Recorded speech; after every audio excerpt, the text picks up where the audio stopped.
Ladies and gentlemen, boys and girls, welcome to the Lapdown Podcast. I am your host, Greg Farmer, and I have JP, Tyler, Ryan, and Jamie with me. How are we doing tonight, boys? Doing very good. That is fantastic to hear. We are back for the 2025 season, and we are raring and ready to go. We got a lot to talk about tonight. But first, I would like to thank our band, the Alkyli Project, for the intro and outro music on this podcast. Thank you, Will. Hopefully we can get you back on the show sometime. But we're going to jump right into it.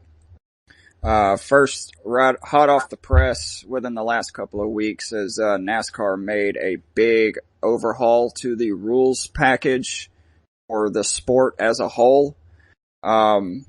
Starting with number 1, no more damaged vehicle policy clock.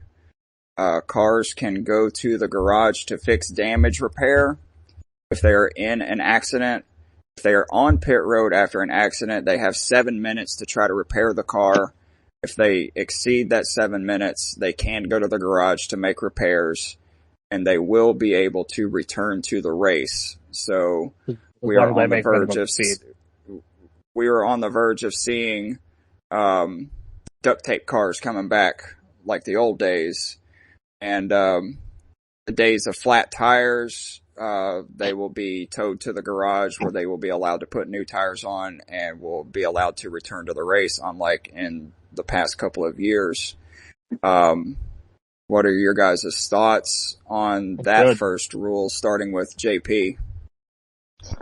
Well, it's about time they get rid of the damaged vehicle policy.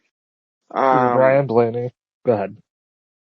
I think it was a good move, but I still don't agree with the clock because, if you're sitting there on pit road anyway, you're going to be lapped down anyway, so you might as well finish the work on pit road. That's just my opinion. Here's the caveat to that. If you're in a pit stall, potentially blocking and making it harder for a driver who's coming in for a green flag pit stop to try and get in and out of their pit stall. We don't want someone sitting there for 2.5 hours blocking, say, Kyle Larson's pit entry on every single pit stop. Yeah, that's true. I didn't think about that. And again, the 7-minute clock only affects them being sent to the garage to finish the repairs. They still can return to the track. Yep. Yeah. And another caveat to that too is if you got a car that comes down pit road and pulls in their pit stall, and they don't realize it until it's too late, but they're leaking fluid everywhere, then they got to close pit road to clean up that mess. And you might have some drivers that are close on fuel, running out of fuel, and that hurts the other competitors too. Mm-hmm. What about you, Jamie? What's your thoughts on it? Me personally, I'm glad that they made the change. I think the damage clock window prevented drivers from being able to get back out into the track and making somewhat of a chance to rectify what was going to be an already crappy points day. Cause you never know what else could happen in the race at any given point. And I think that was I think they realized that was a missing component of the season, since they've implemented that. And I'm just glad that they made the adjustment. Mm-hmm. Yep. Hashtag Matt Kenseth being eliminated because he got minor damage. Facts. Are you talking about the playoff race at Kansas? Yes, sir. I also remember the time at Atlanta back in, I think it was 2016, where he got disqualified for a infraction as well, where he didn't even know he was being black flagged. Yep. Ryan, what are your thoughts on it? Honestly, I think it's an all-around positive. It gives drivers a chance to get back out in the race. It prevents us from having a situation where cars are going out onto a track half taped together just because teams were trying to make the clock versus actually being able to do the repairs themselves. Because under the old damaged vehicle policy, they would be basically having to try and rush repairs together and then hope that it holds itself together long enough for them to clear minimum speed just so they can come down and do the repairs the right way. Beats. Yep. I've never seen them things ever since you took them. JP, Hey. you have to keep yourself on mute there with that TV going on in the background. Didn't you? My beats. My hearing. Oh, my dad's talking. Sorry, Jess. That's okay. Just hit the mute button real quick. Tyler, what are your thoughts? I've honestly been wanting to get rid of it since they introduced it because 7 minutes is not enough to repair a damaged car to get it back out and make speed. There's too many times, especially like it screwed Ryan Blaney, and I believe who else did it screw this year? It screwed Ryan Blaney at Watkins Glen because he could have either repaired the steering arm and been right back out and finished the race and still made a champion points. Yep.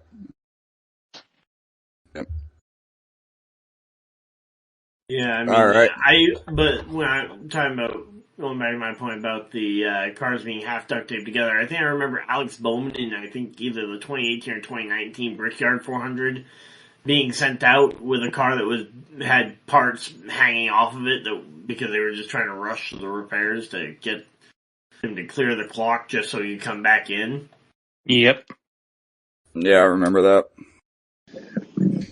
And it's like, they can do a good job, just let them do it. Mm-hmm. Yep.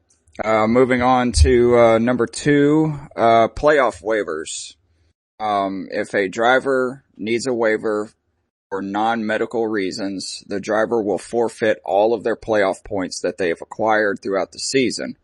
Medical waivers, the drivers will still retain their playoff points. And also, if a driver is suspended, they would still get a waiver if they were to make the playoffs, but they would enter the playoffs with no playoff points. So you better watch out right hooking someone down the straightaway. I think JP might be off screen, so we'll start with Jamie on his thoughts on that. I like it. So far, I'm liking a lot of what NASCAR's doing. I definitely think about the Kyle Larson situation, right?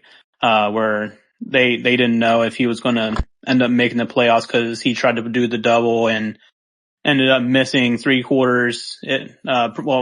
Had the rain not shown up, he would have only missed like 3/4 of the race.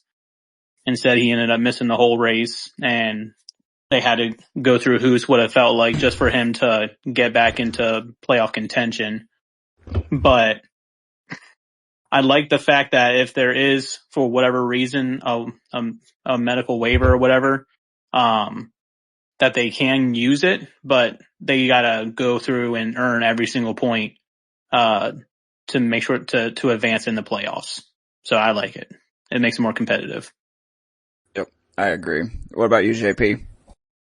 Yeah, I love the rule change. It's about time they do something. Yeah, if you miss a race, you're probably going to get screwed, and drivers are probably not going to want to do the double as often as what it is.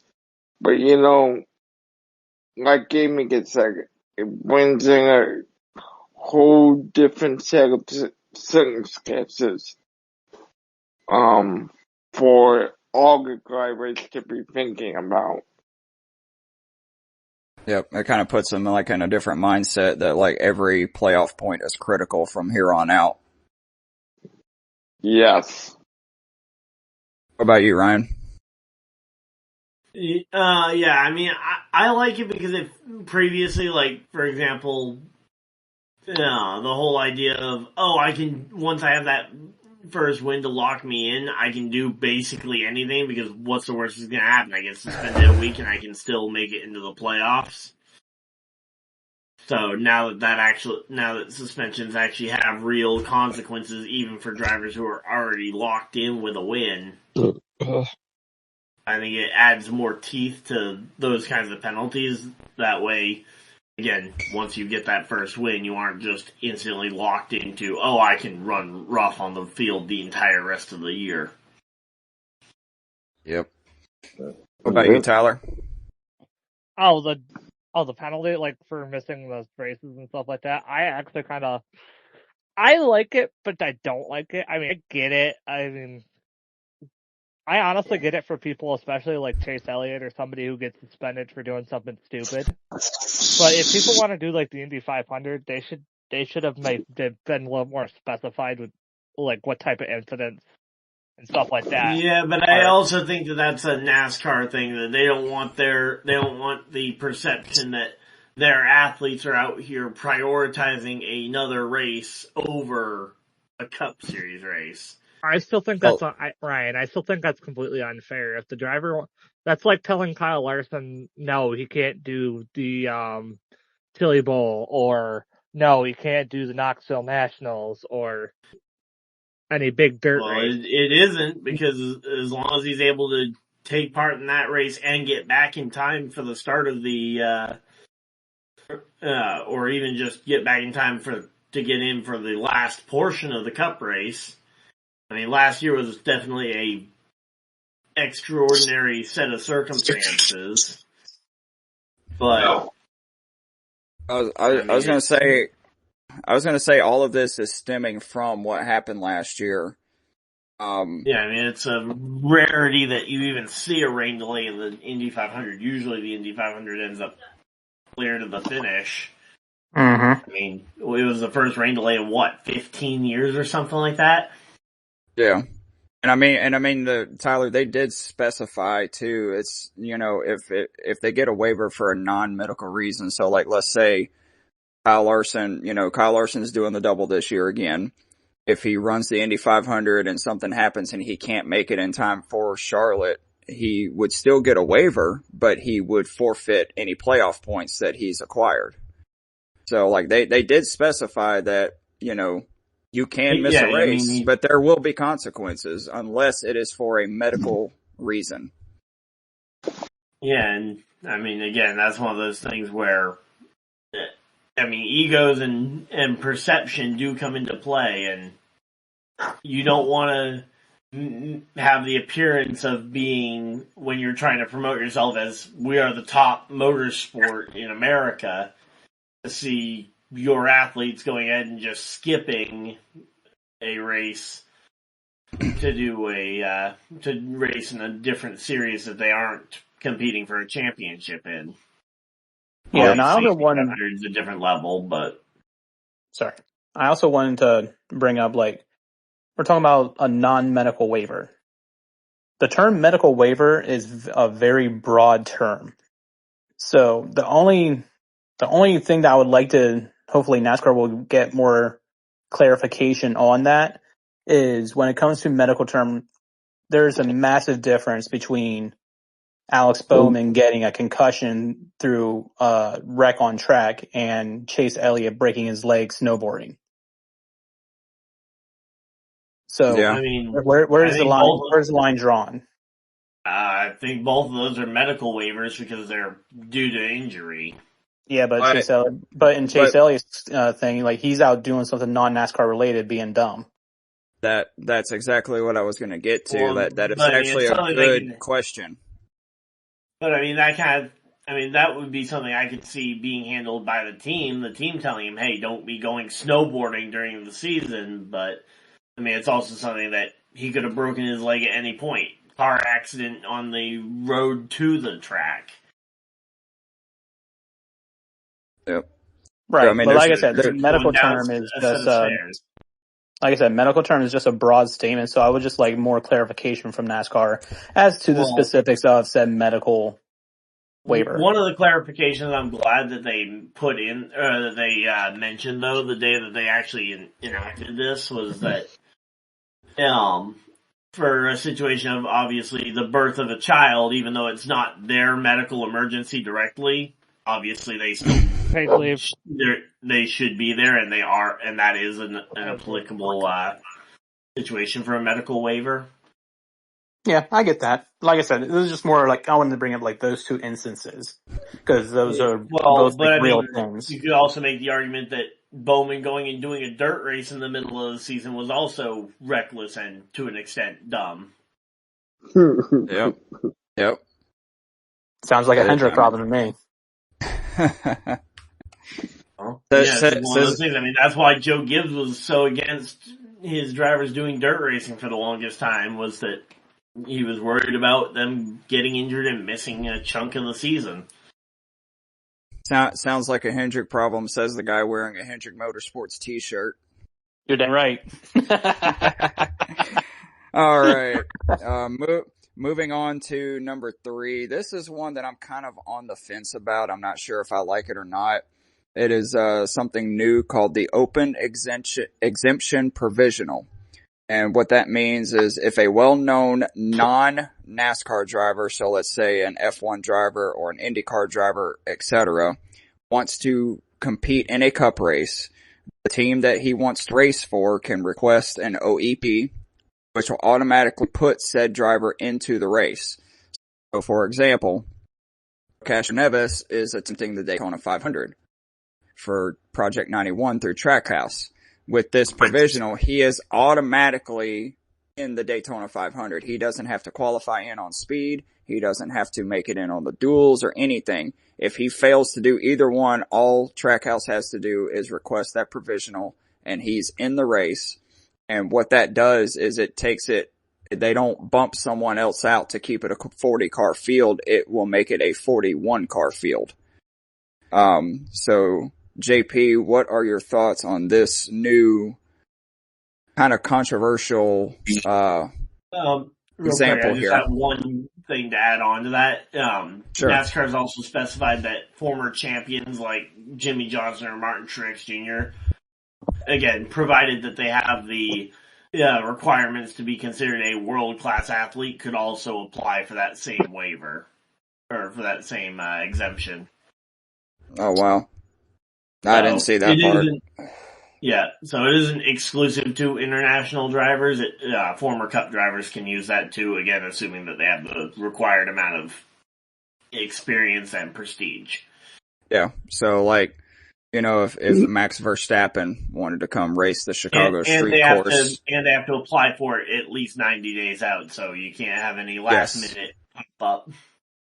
Yes, so like if Max Verstappen wanted to come race the Chicago street course, all he's got to do is apply for the provisional and he's in.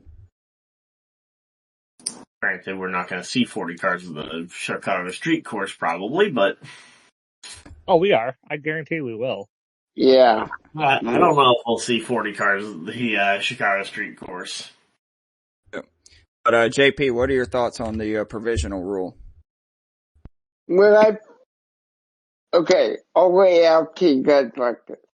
When I first saw it come out on social media, I thought, what the world is this? I'm going to have to see it play out to really have an opinion. But, I mean, you're almost taking away, at least for the 500, you're taking away the importance of the duels for that particular driver and saying, okay, you're automatically in. Not making him wait for it. He'll probably get to play it safe because we know Casper Mavericks will be in the 500. But he also needs drafting experience. He needs to get that experience in the pack. Yeah, true. So, but you know, like I said though, like he could go out lap 2 of the duel and wreck, and he's got what, 4 days between the duels and the Daytona 500 to get another car ready, and he's still in the Daytona 500. Like that's the part that I'm kind of on the fence about, is like, you know, some of these guys who have never ever been in a stock car before are just going to be allowed to jump in and run with the big boys and expect everybody to be okay with it. Well, again, they also similarly to some of the other drivers, I believe Castroneves, similar to Van Gisbergen last year, is running the ARCA race before it. So to get a race of stock car experience at the Super Speedway under his belt before the 500. Can I say something? Can I say something real quick? Yep. Helio does have some sort of stock car experience. And the SRX and IROC. Yeah. Yeah, I mean that is true, but still, you know, it's kind of one of those things that gets under my skin just a little bit. But we'll move on to Jamie and his thoughts. So, looking at this, it's a two-edged sword, because on one side, this kind of thing is going to be fantastic for NASCAR when it comes to drawability, when it comes to ratings, because you're going to see insert marquee driver name coming from another series into NASCAR to compete with the best that NASCAR has to offer. Yes, that depending on the type of equipment that they have and the team and the backing that they have, that could all dictate like their overall performance. But as far as ratings, as far as drawability, as far as money, NASCAR is a good move by NASCAR. As far as the other side, kind of like what you guys have been hinting on, is yes, it can feel like it's an unfair scenario where, because he's such a marquee name, that he kind of gets a pass to go right into the dance, and you don't have to qualify and things like that. My bad. But at the same time, I don't think it's going to have as much of an impact as people are thinking it is, solely because they're not bumping drivers to accommodate said driver. It's going from, like, if it's a 36 car field, it'll go to a 37 car field. So they still have the same amount of drivers competing for the same amount of starting spots. They're just adding that extra marquee driver to the mix for a rating draw. Yeah. Okay, but Not quite. Let me ask you this though. Let me ask you this. So we're back to kind of like the regular schedule this year. You know, Okay. the Olympics kind of threw everything off last year, and Darlington ended up being the regular season finale. This year it's Daytona in the summer. Let's say we get to the summer Daytona race and Elio Castroneves wants to jump back in the car. And let's say we got 4 guys vying for the final playoff spot, and Elio goes out and just somehow wins the race. And then you got 4 guys vying for a spot, and then say 3 of them, or maybe all 4 of them, don't get in because all 4 of them are in a must-win situation. How does that make them feel? That a non-NASCAR guy just went out and won this race on a one-off.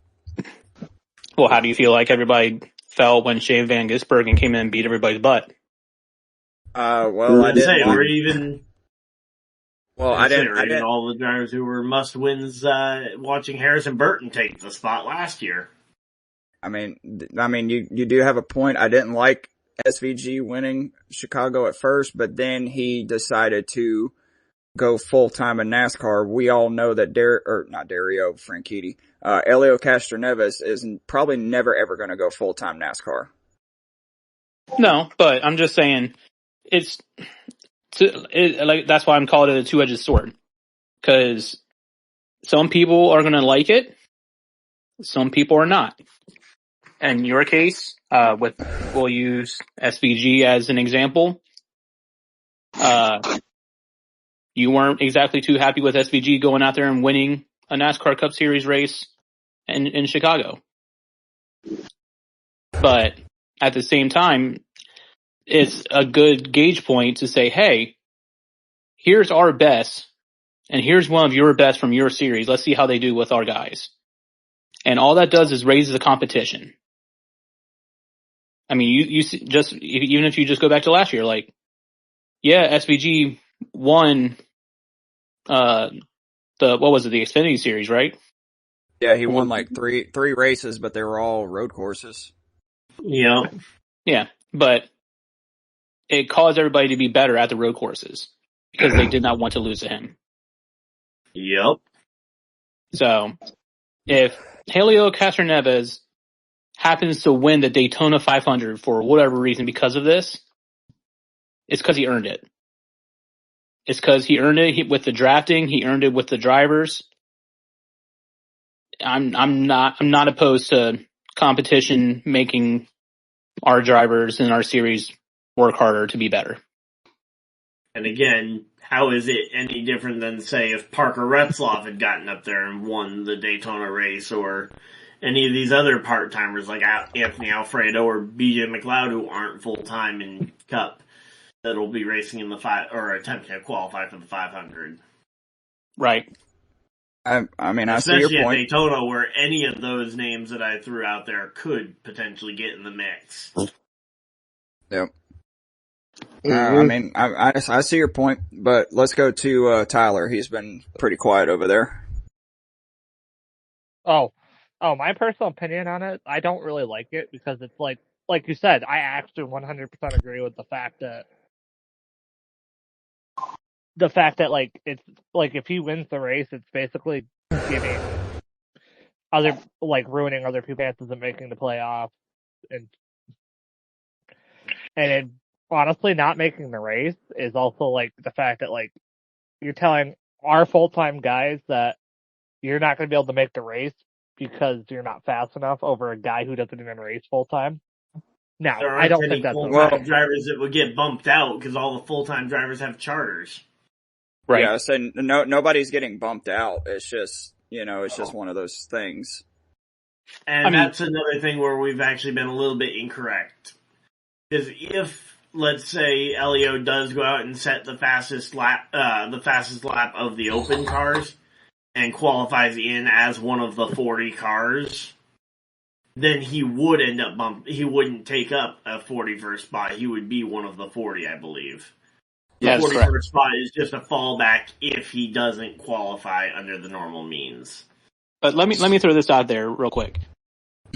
I know we're using SVG and Helio Castroneves. Think about this. If this system works the way I'm expecting it to work,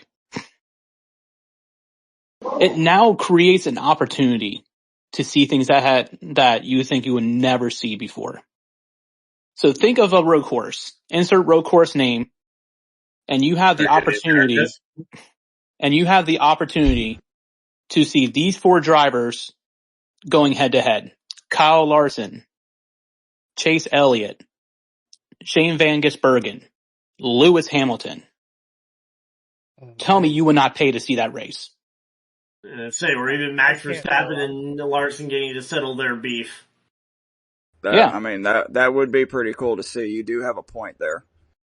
And just to insert another thing about this rule, and a reason why I think they added it, is because I think some of these drivers, like an LEO, like some of these F1 names that we keep mentioning, are more likely to be willing to drop whatever they were working on overseas to come race in NASCAR if they know that there's no chance of them getting embarrassed in qualifying and getting bumped out to not even get to take part.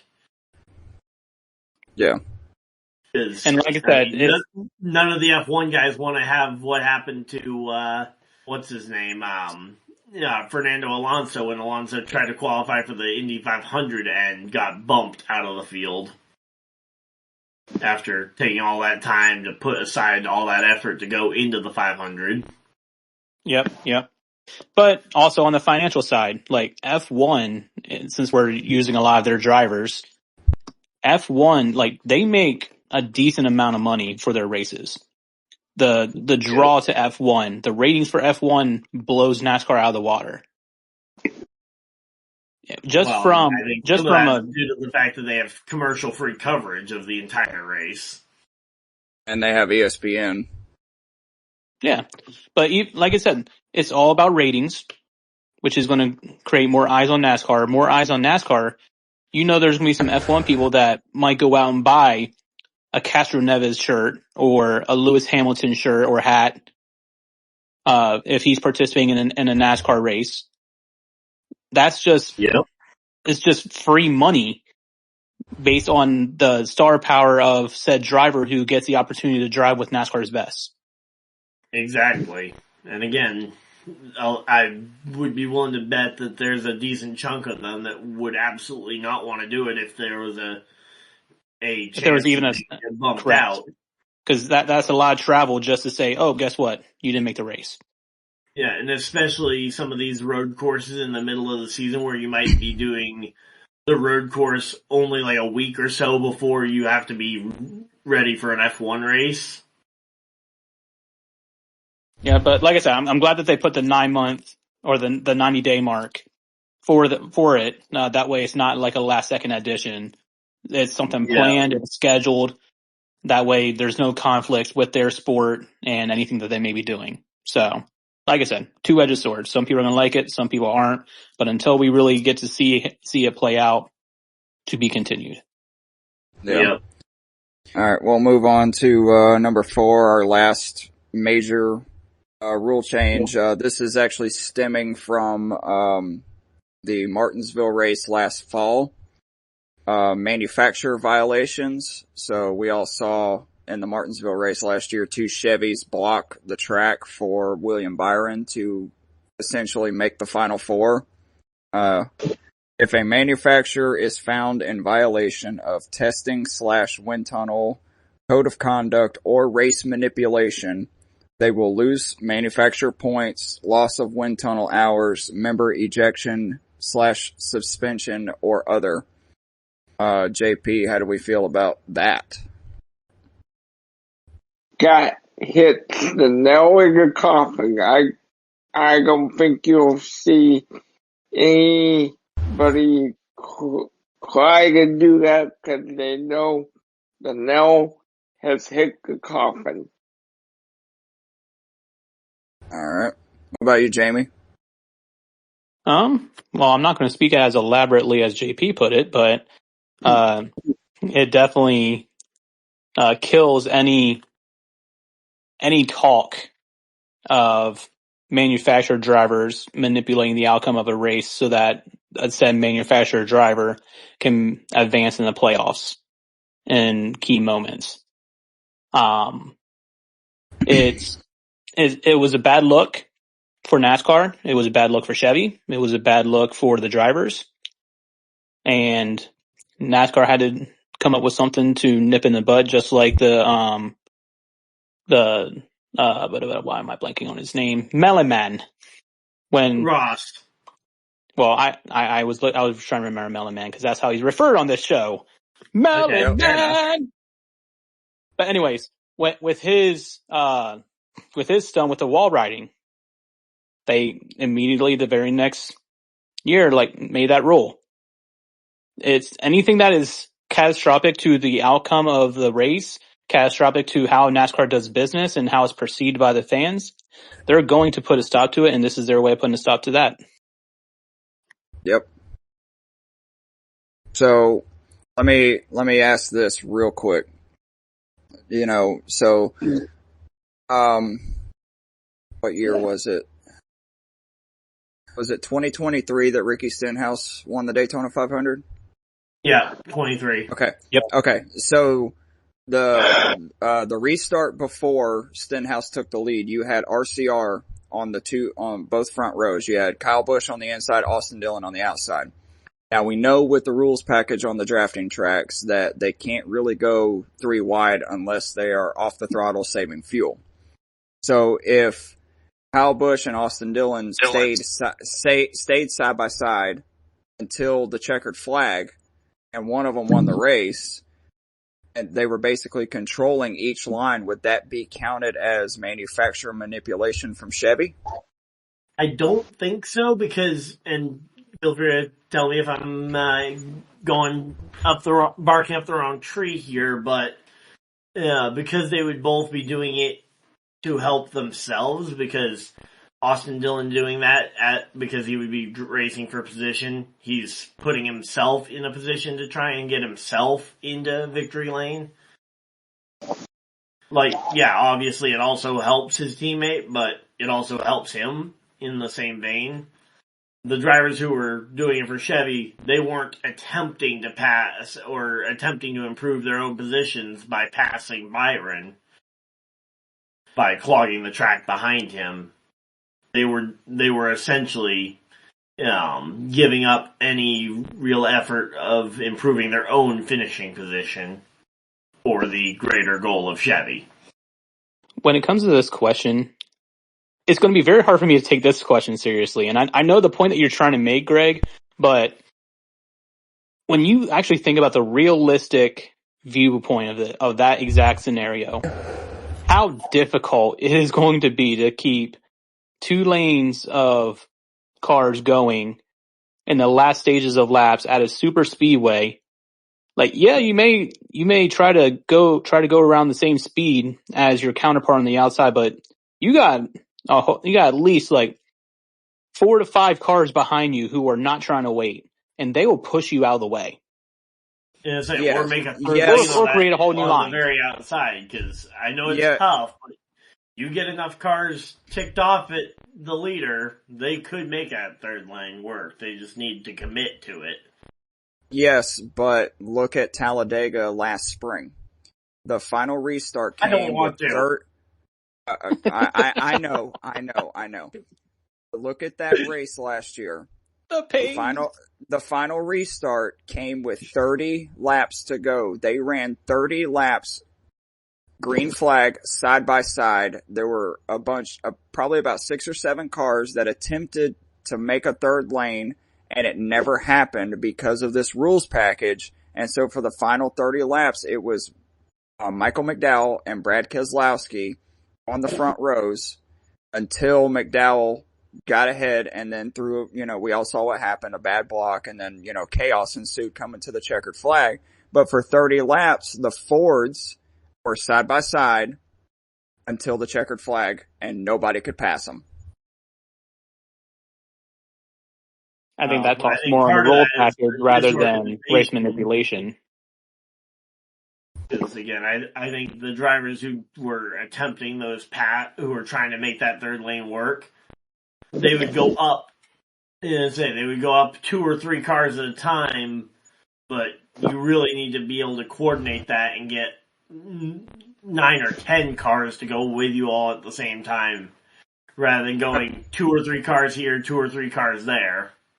Yes, I agree, and yes, I agree with you, Jamie. Wish it were better. Yes, I also agree with you, Jamie, about the rules package and stuff, but in the eyes of the fans, they might see it as, oh, well, the Fords were controlling the race for the last 30 laps, so they must have been doing something to, manipulate the outcome of the finish, and if NASCAR listens to the fans like they say they do, they might see that as race manipulation as well. I think the difference that we're talking about here is super speedways. It is predominantly a lot more difficult to have a race manipulative move to be done at a super speedway because of all the variables. Yeah, and again, I go back to my definition that I look at it as, if you're doing it to try and improve / maintain your own track position, which McDowell and Keselowski, again, on the inside and outside lane, they were maintaining that to try and give themselves the best chance to win it on the final lap. Right. Race manipulation would be exactly what we were talking about with like the RCR guy, like with Dylan and the other people like that who are in no contention of winning a race, but they're doing what they can to hold other said potential playoff driver from advancing so that another manufacturer driver can benefit from that. Now, if that driver was a lap down, like let's say that Brad Keselowski was tailing the lead lap as they were getting caught there, And then they I did think that's a that's a different different story. case. Exactly. But otherwise, I think it's just pack racing. Because I think if you put a Chevy and a Ford side by side, I think they probably try and maintain it the same way. Maybe not quite as coordinated, but I still think you see a fair amount of coordination, even if it is a Chevy and a Ford side by side. Yeah. All right, well, we're going to move on to our next topic. We've spent enough time on the rules changes. We'll have to see how all of this plays out throughout the season. But we have some new faces and new places this year. I tried to get some of the real big ones. We have both Michael McDowell and Justin Haley with Spire Motorsports. Obviously, Haley moved to Spire in the middle of the playoffs last year. Michael McDowell will be starting fresh with Spire. Josh Berry will be moving from Stewart Haas Racing, which closed its doors at the end of the season last year, to the Wood Brothers. Noah Gregson is moving from Stewart Haas Racing again to Front Row Motorsports. Chase Briscoe, another SHR driver, goes with JGR driving the 19, replacing Martin Truex Jr., who is now retired, but will be attempting the Daytona 500 with Tricon Motorsports. And Shane Van Gisbergen moving up from the Xfinity Series to the Cup Series with Trackhouse in the 88, which I'm still kind of on the fence about because I always associate the 88 with Dale Earnhardt Jr., but that's a different story for a different time. But starting with JP, you can pick any of the drivers or you can talk about all of them. What are your expectations for them this year? So, SPD, I think he's going to win Chicago, and that's it. You think he's only going to win the Chicago? Yeah. Dude, Chicago. the Cup Series races on like 6 road courses. Yeah, but you got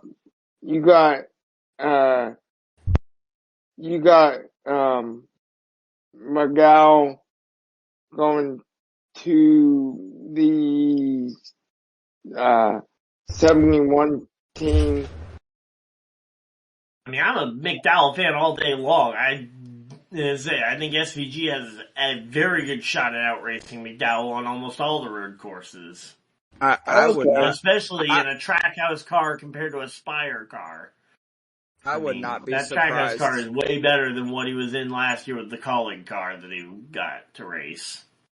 Yep, I would not be surprised if SVG swept all the road courses this year. I would not be surprised one bit. I'd be a little shocked if he got all of them, just because that's a lot of races to be able to get them all.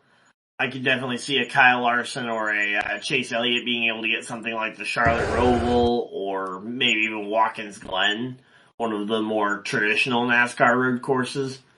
But I certainly think SVG at both Chicago, Circuit of the Americas will be some easy ones for him to run top 5 and contend for wins. Full disclosure, off topic here, but Charlotte should definitely get rid of the Roval and go back to the Oval in the fall race. But again, different story for a different podcast. I don't think so, but... what about you, Jamie? What are your expectations for any or all of these drivers this year? Well, there's quite a few changes. I really don't know what to expect with the driver moves, but I'll say the one that I'm mostly intrigued by is Chase Briscoe going to JGR. Briscoe is one of those drivers that was with Haas that I felt like was the most consistent. And now that he's going to JGR, where it's almost like the creme de la creme of facilities and money and equipment and all the resources to be better, I think I'm very intrigued to see how he performs in that 19. Yeah. Well, let's not forget, Briscoe pulled that Hail Mary at Darlington last year to get into the playoffs. Yep. May I add something here and ask you a question, Jamie? Sure. Absolutely. Go ahead.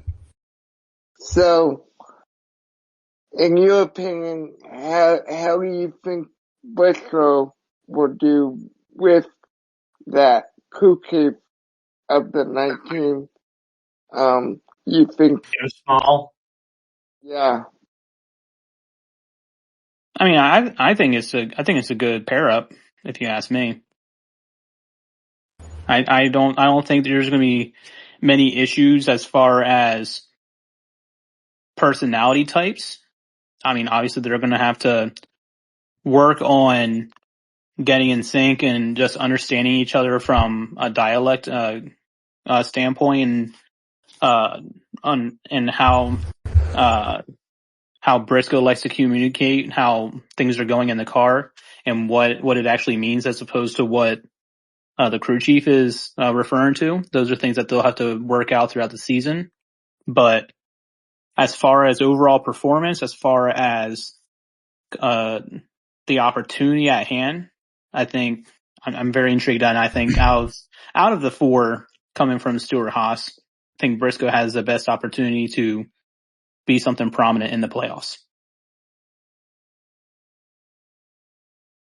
Okay. And let us not forget too that the former Stewart-Haas Racing retained one of their charters and is now rebranded as the Haas Factory Team. Yep. Gene Haas owns it, and can't remember the guy's name that is actually going to run the team, but Cole Custer will be moving back to the Cup Series to run, I believe, the 41. Is it? Yep. Yep. Yeah, that's what I thought. Ryan, what are your thoughts on the driver changes this coming season? Well, obviously, you guys know I'm looking forward to seeing Michael McDowell in the 71. Have you gotten your new shirt yet? No, I have not. Oh man. As I said, they only just put them up for. As I said, they only just finally got McDowell merch on the website like yesterday.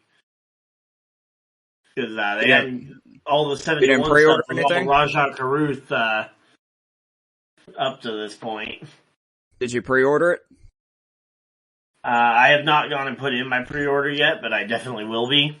You need to right as this podcast is over. McDowell stuff selling out. Yep, that's your homework. Yep. So another topic that we're going to move on to real quick. Everybody's question has been answered. Justin Allgaier will attempt the Daytona 500 with a Junior Motorsports Cup entry. He will attempt in the number 40, sponsored by Travelers Whiskey. Dale Jr. partnered with Chris Stapleton, a country music singer, to design the car, and they will attempt the Daytona 500 under that banner. So this does not mean that Dale Jr. is going full-time Cup racing as an owner. It is just a one-off as of now. But I will put this question out to you guys, and I would love to hear your thoughts on it, starting with JP.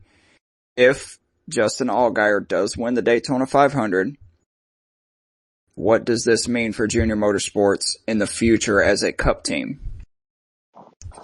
Oh, you started with the wrong person on this one. So for me, it really means that Junior Motorsport, even though they're well known in the Xfinity Series, if they somehow come out and win the 500, like, everybody's going to be rooting for Justin Allgaier to do in that 40 car. It will definitely put them on that map. And I see them coming back and running 2 to 3 more cup races if they get the win at Daytona. All right. What about you, Jamie? Two things. One, the sheer fact that Junior Motorsports is competing for a chance to be in the Daytona 500 instantly makes that team America's favorite. You can be a fan of Kyle Larson, you can be a fan of Chase Elliott, you can be a fan of Denny Hamlin, Joey Logano, insert other driver. Because it has Dale Jr.'s name on it, instant fan favorite. Absolutely. Everybody wants to see that car do well.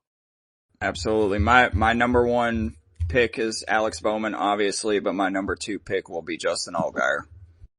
Without a doubt. Case in point. Myself included.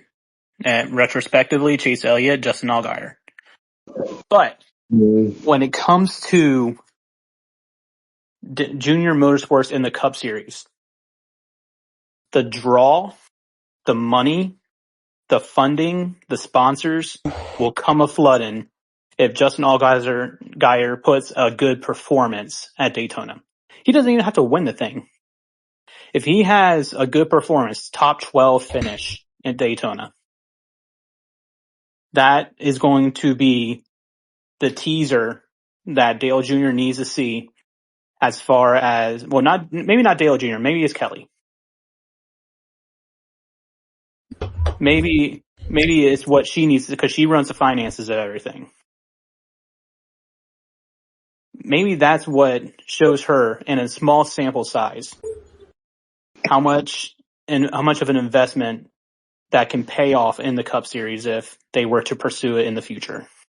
So if it does well, I'm not going to say it's going to be an immediate effect, but I would say give it 3 to 5 years from now, you could see Junior Motorsports in the Cup Series. But it all depends on this race. It all depends on how everything goes. But it's a big win for NASCAR. It's a big win for fans because I've talked to quite a few different people and I've never heard so many people talk about Justin Allgaier like they have right now. No offense to him. He is a fantastic driver. He is my favorite Xfinity driver. But the fact that it's Junior Motorsports dipping their proverbial pinky toe into the NASCAR Cup Series and everyone is going bananas over it. It's fantastic. Yep. Not to mention that Dale Jr. brought the Bud 8 back to the racing scene last year in the late model series, and that diecast was the top selling diecast for Lionel last year. Shout out to Lionel. Making it the first ever non-NASCAR diecast, number 1 in history. So, Dale Jr. is America's favorite. Yeah. Reigning and defending. Forever will be. The tribal chief of NASCAR, Dale Jr. What about you, Ryan? What are your thoughts, Ryan? Well, first and foremost, I got my order in. Hey, there you go. Hey, I believe in you, Ryan. He did it during the podcast. Homework completed. Yep, but yeah, honestly, our people over here.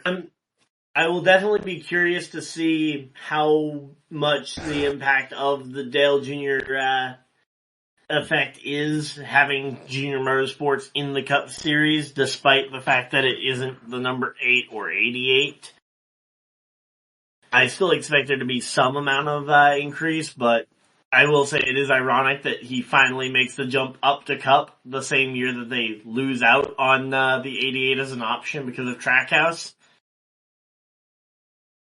Yeah, Am I the only one that finds that a little ironic? Seeing SVG in the 88 car is going to be very weird for me to see. I was sharing Yeah. that same sentiment. Just imagine the commentary. It's Junior Motorsports versus the 88 for the Daytona 500.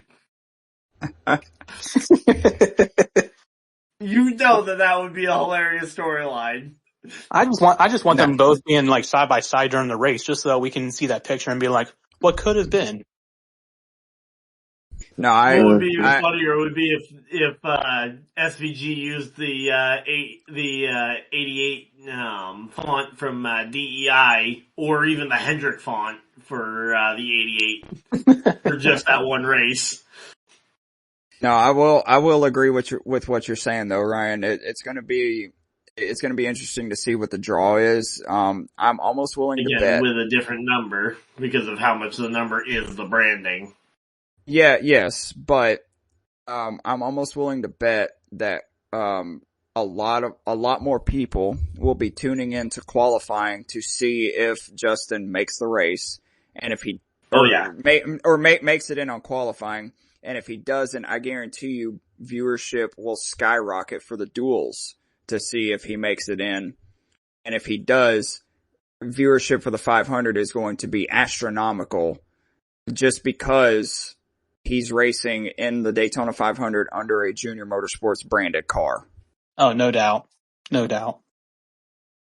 Yeah, and again, I'm expecting that there will definitely be some boost. It's just one of those things of, we've been talking about the boost that the Cup Series would get from a Junior Motorsports entry for so long, and just the curiousness of, is there a chance it falls flat?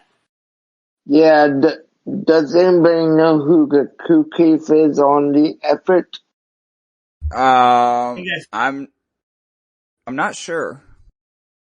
I thought I saw a name, I just I just don't remember it off the top of my head.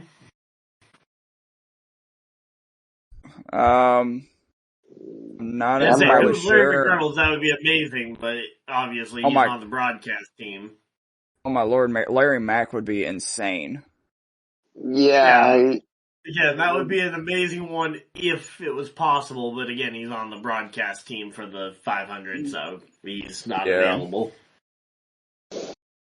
Yeah, I'm scrolling through Junior Motorsports Twitter page right now, and I'm not seeing anything just yet as far as maybe they have a crew chief announcement. But I would probably have to scroll back through Bob Pockrass's tweets, and he tweets like 40 times a day, so that would be a long time for me to scroll through. Yeah. You can search using keywords specifically just through Bob's tweets. What was the question? Who is Paul Geyer's crew chief? Greg Ives. Oh yeah, Greg Ives. Ives. I thought it was Greg Ives, but then I was like, no, I thought he was still with Bowman. Yep, I'm seeing it right now. Yeah, thanks for that, Ryan. I didn't know I could do that. Yeah. Yeah. Again, I thought I had seen it was Greg Ives, but then I was like, no, I'm pretty sure Greg Ives is still with Bowman. So who's Bowman? Yep. Oh wait, no, Bowman got Blake Harris from McDowell a couple years ago. Never mind. Yeah, Blake Harris is still Bowman's crew chief. Yeah, all right. I forgot they poached McDowell's crew chief 4 years in a row.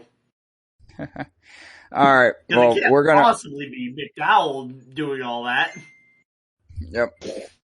We're gonna go on to our next topic. We're gonna start with JP on this. What are your expectations overall for the 2025 NASCAR season? Overall, my expectations is better racing, and we didn't cover this, but I will say this. I will say I'm eager to find out what NASCAR does with their new officiating system at Charlotte, North Carolina. I did some research, and it looks like they'll basically have a war room like the teams do to help make decisions. We see the NFL do this sort of thing nowadays.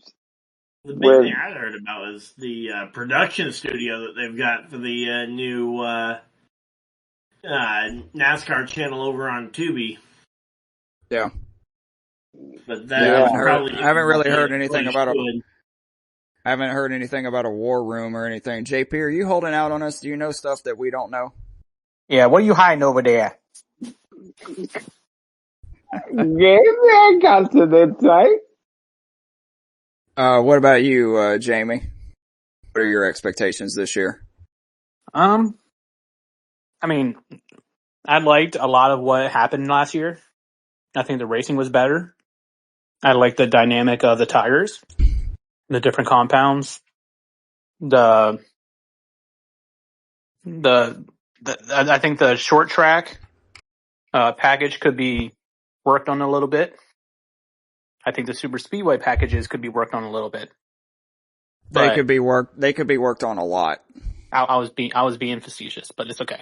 No. This is a podcast where we're totally honest. You can be totally honest. The biggest thing that I need to see is the presentation of the race get much better. Yeah. Fox, stop having so many damn commercials. The biggest thing is I don't want to see the first 3 lead changes this year happen under commercial break. Because that happened last year. Last year, the first 3 lead changes were all during commercial breaks. Yep. I know because I counted them up on stream and was getting more and more annoyed as NASCAR consistently missed lead change number 1, lead change number 2, lead change number 3 under 3 different commercial breaks. Yep. Yeah, but what I was going to say is, and we kind of touched on it, with the potential of NASCAR trying to draw more elaborate drivers from other set series, F1, IndyCar, what have you. It's only going to work if the production of the races get better. Because everyone's going to want to see their favorite drivers. Everyone's going to want to see the marquee names.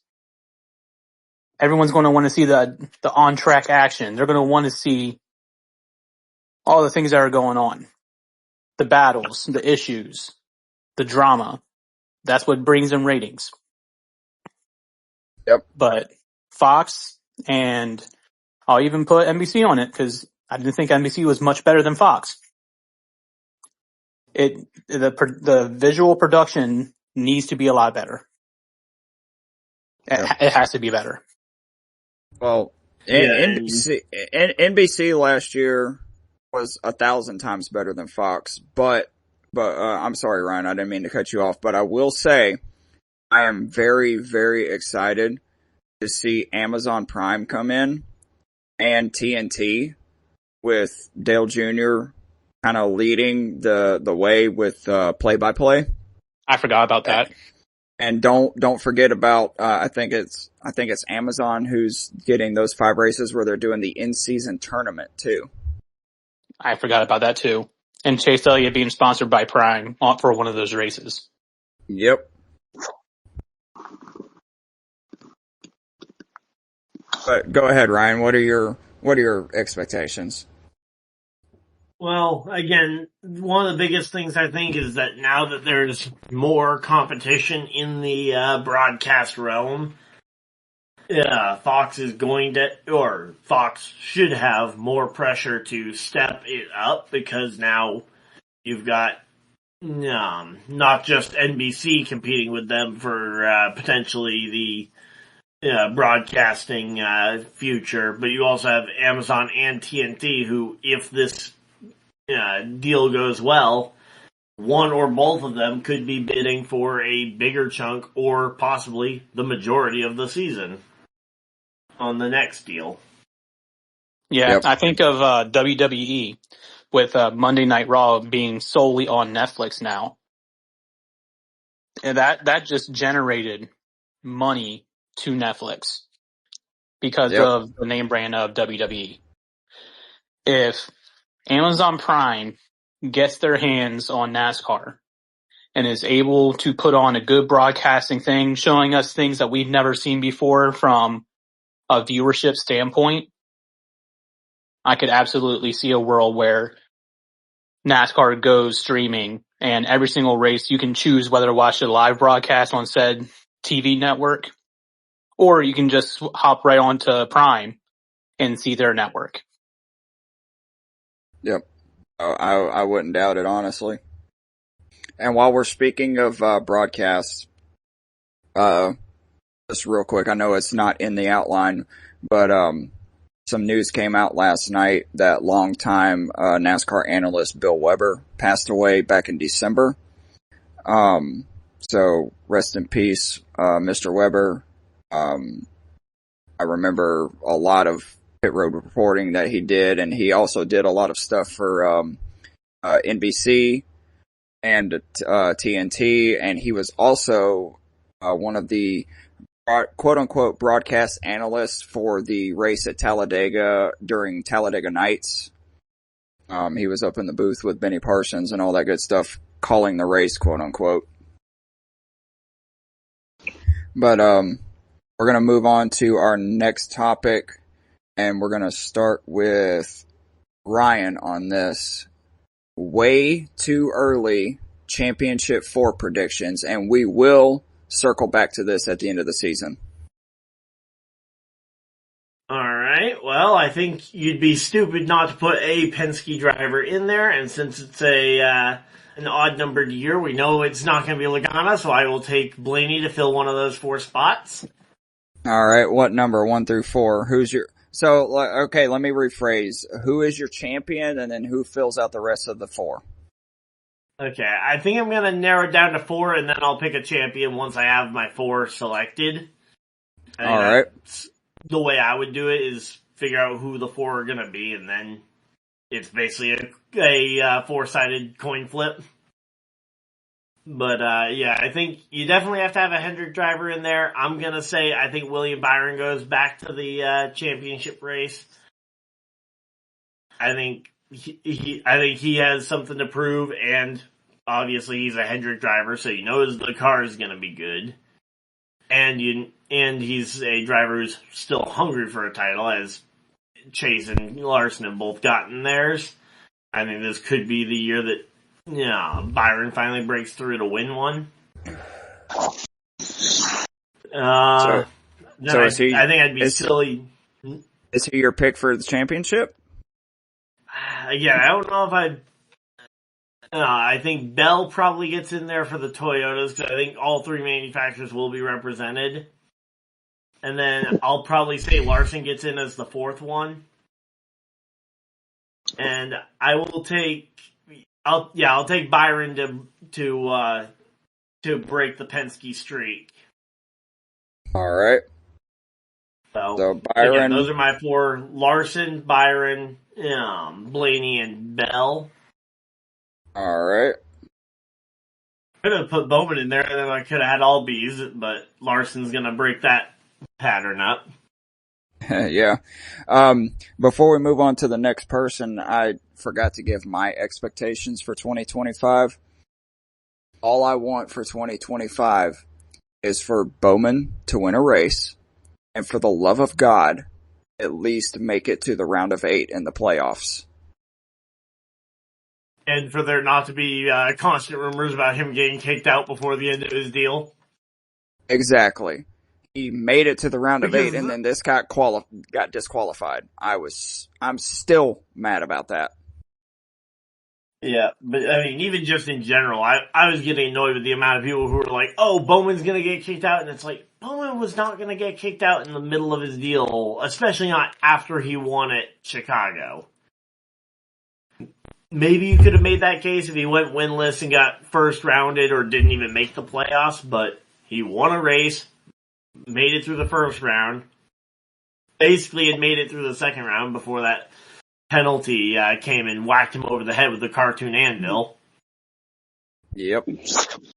And not to forget, he won Chicago and he beat Tyler Reddick, but who did he pass to get the lead in that race? One of the best road course racers out there, Joey Hand.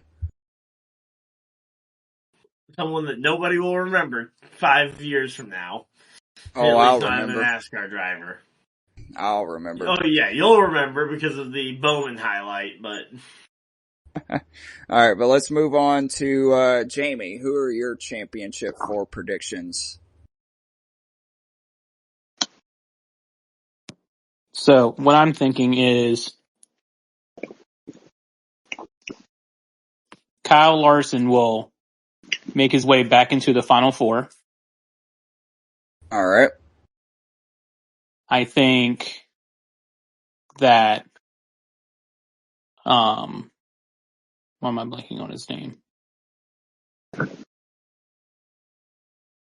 Tyler Reddick will make it into the championship 4. I think that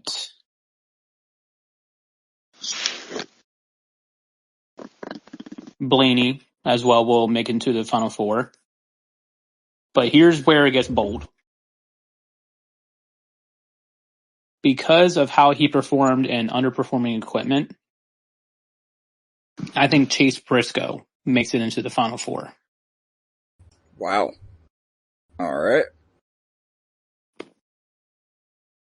And So Kyle Larson will claim a championship on a year where he does very well with the Indy double. Alright. So I have Larson, Briscoe, Reddick. Who is your 4th one? Say again? I said I have Larson, Briscoe, and Reddick. Who is your 4th one? Bell. Gotcha. Do you think a very strong year from Toyota and Larson just takes it out from underneath all of them? Yep. Alright. Alright. Alright, JP, what about you, buddy? Alright. Let's not forget last year, JP picked Josh Berry to win the championship. He did. How did that age for I thought you? he had Corey LaJoy for this year's championship already. Alright. So. Didn't he already take Corey LaJoy for this year's championship? Nope. Alright. So, looking at the championship, I'm going to go bold. I'm going to say, Reddick. Okay. Bell,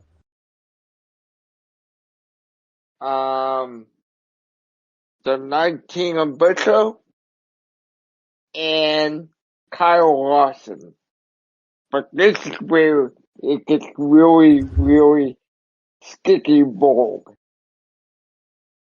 The 19 of Butcho will be your 2025 champion. All Now, right. correct me if I'm wrong. Did you not just pick the exact same championship for that Jamie just picked, but then He just did. selected a different winner? He literally did.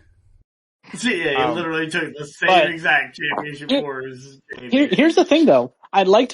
We all like to have a little fun, especially with some of the wildness that JP talks about. But I feel like I'm in a time paradox because this is a rare time where I kind of agree with JP for the most part. I mean, my biggest thing is I just don't know if Briscoe with the Toyota. I mean, I think he's probably the 4th or 5th best Toyota. Honestly, though, because he's in JGR, because of the talent that he was able to do with equipment that he had no business being in the top 10 with, I can honestly see. I'm not saying it's impossible. I'm just thinking, though, in terms of the pecking order. I mean, the fact that none of us have even considered mentioning Denny Hamlin yet. Yeah, I mean, I see what you're saying, but here's where, and Greg, you can even sound clip this as well. I could see a world where when we rally back to this, Chase Briscoe could have the most wins in the NASCAR season. That is true. I can see a world where he has the most wins. Yep.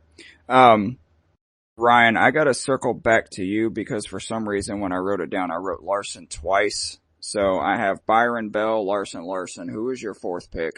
Blaney. Blaney, was that's the right. very first name I came up with. Yep. That's right. Greg's doubling down on Larson. Because when you've had 3 Penske championships in a row, how do you guys not have a Penske driver making the Final Four? For both of you, Jamie and JP. Well, You can understand not having a Penske winning a 4th championship in a row, but not having one make it. well, okay. For me, you know, I'm all about taking a gamble. Yeah, you are. And yeah, Josh Berry winning the 2024 championship and he ended up upside down at Daytona last year. Yeah, that didn't go well, but I feel better about this bold prediction. And I will make one more bold prediction. Oh, here we go. Bold prediction for the Daytona 500. Brian, you're going to be happy with me. It's going to be that 71 getting his second Daytona 500 championship. I'd love to see it. I highly doubt it. All right, well, keep that prediction in your mind when we get to our picks for Daytona. Mm-hmm. All right, so I'm going to give mine. So I'm surprised nobody mentioned him, Chase Elliott. I have Melon Man, Ross Chastain. I have Tyler Reddick. And I have Denny Hamlin. I was writing my list down when Jamie mentioned Denny Hamlin. And my 2025 NASCAR Cup Series champion, as much as I hate to say it, Denny Hamlin will finally win his championship. Will he sail off into the sunset? I would not disagree with that. He may win the championship and just say, sayonara, NASCAR. Ultimate villain move. All right, I will keep these wrote down and tucked away until the end of the season. I lost what I wrote down last year. That's my fault. But do you know what we should do with those predictions? Put it in a scheduled tweet for the championship 4 date. Yeah, I'll do that. Are we still doing our weekly competition with driver picks? Yes, yes, we were actually just about to go into that. So we could, if you write those down, we should get 5 points per correct driver being in the Final Four. Okay. Yep, I will definitely calculate that into that. Thank you for that idea, Jamie. Just because of how hard it would be to get that right. You're right. We got, 38 races? 38 races, yeah. including the Clash and the All-Star race. Yeah. But speaking of the Clash, we have cars on track this weekend, boys. We do. The Clash is this Sunday night, and they are not at the LA Coliseum. They are moving closer to home. It will be at Bowman Gray Stadium, which Bowman Gray has a very tenured history of good and non-good highlights. If you have ever watched anything on Twitter/X, whatever it's called now. Still a quarter-mile short track. Same rules apply as what the LA Coliseum is. They will have practices, and the final practice will set their starting position for their heat races, and then, last chance qualifiers and all that good stuff. So 24 drivers will make the race. I thought I saw today 39 drivers are entered. So 24 drivers make the race. 16 go home. But at least this time they don't have very far to travel. So, we are going to go to our picks for the Clash. Our first picks of the season. Let me get our names real quick. I just wanted to give a shout out. I just saw the Trackhouse cars for this weekend. The 1 and the 88 have some really cool paint schemes. Yes, they do. And I just got a chance to see them. Yeah. And before we get into our picks, I will reiterate, if you make a pick and that driver does not make the race, we will allow you to pick again before the Clash starts. So I will be paying close attention to the heat races and the last chance qualifier to make sure everybody's picks are entered. So I know you guys can see my camera. I have all 4 of our names on the Wheel of Destiny. The Wheel of Destiny is back this season. And let's spin it to see who gets the first pick of 2025. And the first pick goes to Jamie. Oh. Wow. Well, I'm going to go with the defending Clash winner, Dennis the Menace. Alrighty. Come on. Be nice, come on. Alright, spin the wheel again, and it goes to JP. Alright. If you're going to take the guy I want to curse. Okay, Ryan. Alright. So I am going to go out on a big time limb and say, you're safe now, Ryan. Ryan? No. I thought it was about to say me, and I was like, I was like, planning on finding my way onto the entry list, but wow, Ryan Dyer wins Clash at Bowman Gray. Alright, so my final pick will be Mr. 71 King Michael McDowell. I mean, I would love it if that was going to happen, but that is not going to happen. So McDowell's going to have the start of All-Star Son, JP. He's going to win the Clash, and he's going to win the Daytona 500. Yeah. All you right. are aware he's not exactly the best short track racer. Sounds to me like JP needs to get himself a 71 car shirt parade order. I was gonna say, Ryan or JP seems to be on the McDowell hype train this year. Woo woo! All right. Sorry, Ryan, but next pick goes to me. Okay, well, that seems just about right for the guy who controls the curses, it seems, around here. Man, the dire curse is in full effect already. I am going to. I haven't even made a pick yet. I am going to pick the driver that seems to win at every single new track that NASCAR goes to. Hey, you took mine. No. I'm taking the 22 of Joey Logano. That was the pick I was hoping to be able to snag at the end there. All right, and last pick goes to Ryan. You didn't spin just for the sake of spinning? Oh, I did. I did spin it. Oh, okay. Yep. So now I gotta go ahead and change up my pick because I had it in mind that I was gonna pick Logano before this whole thing began. You know what?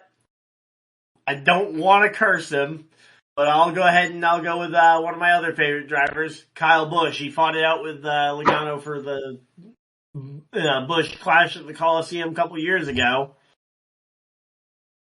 All right. Who knows? Maybe he can find his way to victory lane this time and break the losing streak. Maybe. And everybody just remind everybody else in our group chat that there is a poll if they want to participate in race picks this year, so that way I can get everybody's names wrote down. And then I will get the remaining picks by Thursday evening. So, picks are done. We're going to move into our final segment of the night. It is time for Jamie's Trivia. What do you got for us tonight, Jamie? All right. So, with NASCAR returning to Bowman Gray, I, of course, had to find some stats about Bowman Gray Stadium and NASCAR's presence. Bowman Gray Stadium, his nickname is the Madhouse, and largely because it's attributed to the racing antics that is found on the tight quarter-mile bull ring. This will be the 1001 NASCAR-sanctioned event at Bowman Gray Stadium.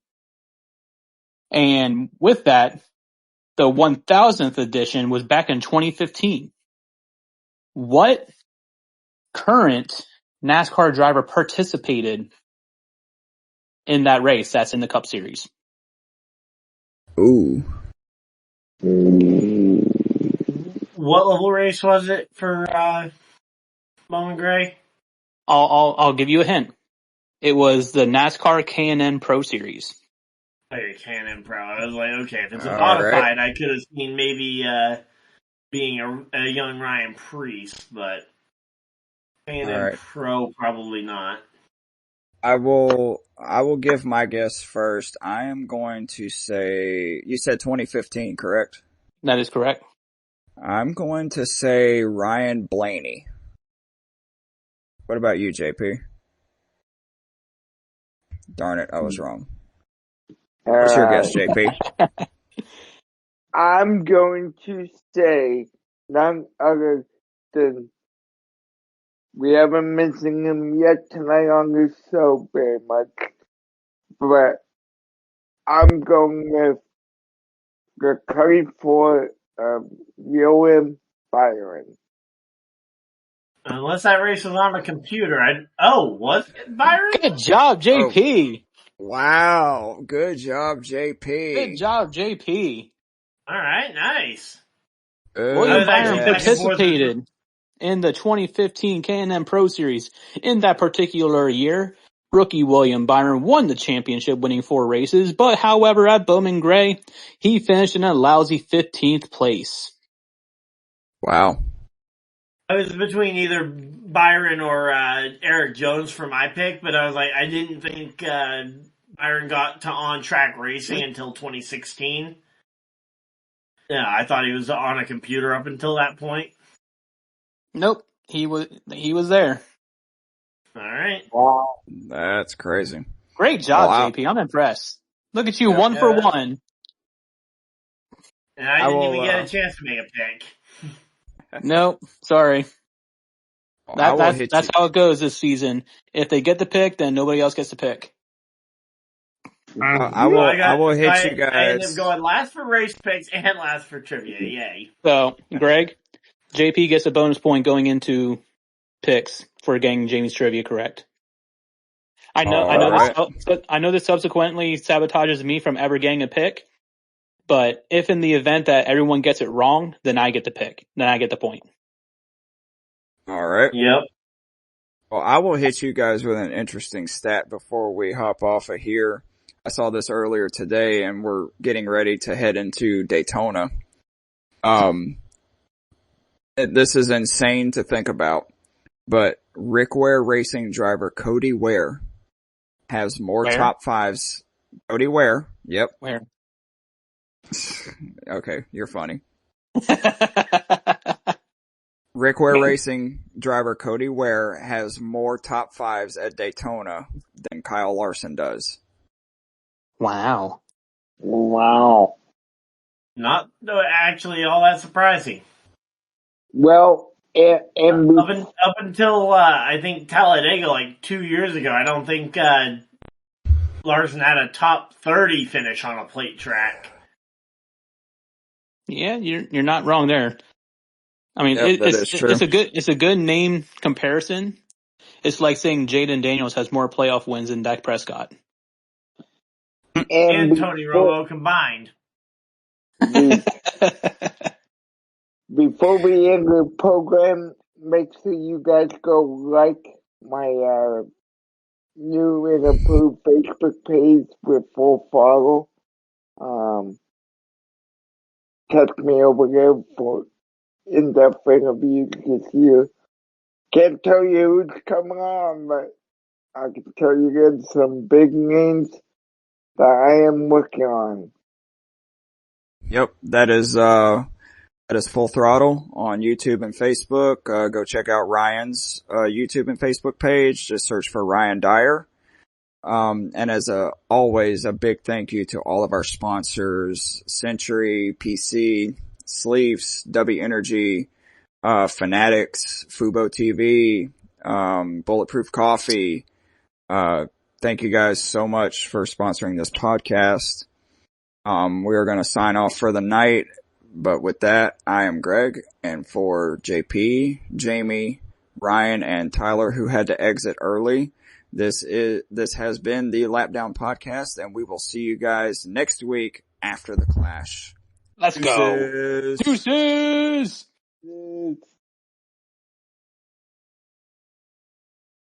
That was fun.